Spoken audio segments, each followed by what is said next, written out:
زمانہ قدیم کے اندر جب شام کا نام لیا جاتا تھا تو شام سے مراد لبنان، فلسطین، اردن اور شام، یہ چاروں ممالک سرزمین شام ہی ہیں۔ اور سرزمین شام کو اللہ نے وہ فضائل عطا فرمائے ہیں، اللہ نے وہ کمالات عطا فرمائے ہیں کہ اور کسی زمین کے ٹکڑے کو شاید ہی نہ ملے ہوں مکہ اور مدینہ کے بعد۔ سرزمین شام کی سب سے بڑی فضیلت تو یہ ہے کہ اکثر انبیاء علیہ السلام کا مسکن اور ہجرت رہی ہے، اور جن انبیاء نے ہجرت فرمائی ہے ان میں ابراہیم علیہ السلام ہے، اسماعیل علیہ السلام ہے، یعقوب علیہ السلام ہے، یوشع علیہ السلام ہے، جنہوں نے شام کی طرف ہجرت فرمائی ہے۔ اور موسیٰ علیہ السلام، بخاری شریف کی روایت سے آتا ہے کہ موسیٰ علیہ السلام نے اللہ سے سرزمین شام پر اپنی موت کی دعا کی بھی تمنا کی، اپنے دلی موت کی تمنا کی اور دعا بھی اللہ سے کی کہ اللہ مجھے اسی سرزمین پر موت عطا فرمانا۔ تو عیسیٰ علیہ السلام کو جب یہودیوں نے سازش کی قتل کرنے کی تو آسمانوں پر اٹھا لیا گیا۔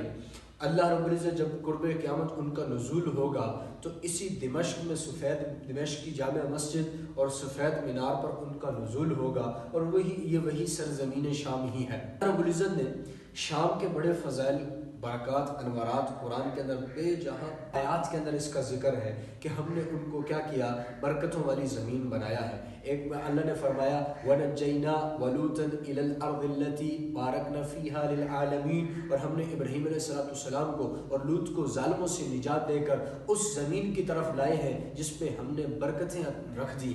اور موسیٰ علیہ السلام اپنی قوم سے کہہ رہے ہیں یا قوم ادخلوا الارض المقدسۃ التي كتب اللہ لكم، اے میری قوم اس پاک سرزمین میں داخل ہو جاؤ جو تمہارے لیے اللہ نے لکھ دی ہے۔ پھر کہیں اللہ فرما رہے وَإِذْ قُلْنَا ادْخُلُوا هَٰذِهِ الْقَرْيَةَ، پھر کہیں پر اللہ فرما رہے اسْكُنُوا هَٰذِهِ الْقَرْيَةَ۔ تفسیر ابن کثیر میں علامہ نے لکھا ہے کہ قریہ سے مراد بیت المقدس ہی ہے۔ ابو ذر رضی اللہ تعالیٰ نے عرض کی کہ یا رسول اللہ، اس زمین کے اوپر قرۂ ارض کے اوپر سب سے پہلے کون سی مسجد تعمیر کی گئی؟ اللہ کے نبی نے فرمایا سب سے پہلے مسجد حرام کی بنیاد رکھی گئی، مسجد حرام کو تعمیر کیا گیا، اس کے بعد پھر جو دوسری مسجد ہے وہ مسجد اقصیٰ ہے جس کی تعمیر کی گئی ہے۔ اللہ کے نبی نے پھر فرمایا قیامت کی 6 نشانیاں ہیں، ان کی رحلت ہے، اور دوسرا بیت المقدس کی فتح ہے۔ اس ٹکڑے کے اندر آپ نے سارے نبیوں نے باجماعت نماز ادا کی، اور سرور کائنات امام الانبیاء حضور نے نماز پڑھائی۔ آپ نے فرمایا فحانت الصلاۃ، جب میں مسجد حرام سے مسجد اقصیٰ پہنچا وہاں انبیاء جمع ہے، فحانت الصلاۃ، نماز کا وقت ہو گیا، فاممتہم، اور پھر میں نے ان کو نماز پڑھائی۔ سب سے بڑی فضیلت کہ انبیاء نے باجماعت نماز پڑھی ہے محمد صلی اللہ علیہ وآلہ وسلم کی ابتداء میں۔ پھر پوچھا گیا یا رسول اللہ، اقصیٰ میں نماز افضل ہے یا آپ کی مسجد نبوی میں نماز افضل ہے؟ مسجد اقصیٰ کی 4 نمازیں میری ایک نماز کے برابر ہے۔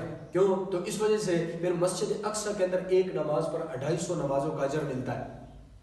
پھر علیہ السلام نے بیت المقدس کی تعمیر شروع کی، تعمیر مکمل کی، پھر اللہ سے 3 دعائیں کی تھیں کہ یا اللہ میرے فیصلے تیرے فیصلے کے مطابق ہو۔ دوسری دعا کی یا اللہ ایسی حکومت عطا کر جو میرے بعد پھر کسی اور کو نہ دینا۔ پھر تیسری دعا کی یا اللہ جو آدمی بھی اس مسجد میں آ کر نماز پڑھے اس کے گناہوں کو گناہوں سے ایسے پاک کر دینا جیسے ماں کے پیٹ سے بچہ پیدا ہوتا ہے، کوئی گناہ نہیں ہوتا، پاک صاف ہوتا ہے۔ اللہ کے نبی نے فرمایا اللہ نے ان کے فیصلوں کو بھی درست کیا۔ اللہ کے نبی نے فرمایا اللہ نے ان کو حکومت وہ عطا کی جو ان کے بعد کسی کو نہ ملے گی۔ پھر اللہ کے نبی نے فرمایا اللہ تیسری دعا بھی قبول ضرور کر چکے ہوں گے۔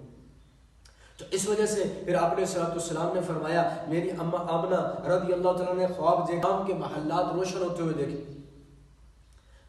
تو قرب قیامت، پھر آپ نے فرمایا قرب قیامت اکثر ایمان اہل شام والوں کے درمیان میں ہوگا۔ پھر آپ نے فرمایا خوشخبری ہے اہل شام والوں کے لیے کیونکہ اللہ کے فرشتوں نے اس پر پر پھیلائے ہوئے ہوں گے۔ پھر آپ نے فرمایا آخری زمانے کے اندر خلافت اسلامیہ کا مرکز و محور یہی ارض مقدسہ ہوگی۔ پھر آپ نے فرمایا قرب قیامت جو ہے مدینہ منورہ ویران ہونا شروع ہو جائے گا اور یہ بیت المقدس آباد ہوگا۔ پھر دجال نکلے گا، دجال 4 جگہوں پر نہیں جا سکے گا، وہاں پر مکہ مکرمہ میں داخل نہیں ہو سکے گا، مدینہ کے اندر داخل نہیں ہو سکے گا، مسجد اقصیٰ کے اندر داخل نہیں ہو سکے گا، اور کوہ طور جس پر موسیٰ علیہ السلام اللہ سے ہم کلام ہوا کرتے تھے وہاں بھی وہ دجال داخل نہیں ہو سکے گا۔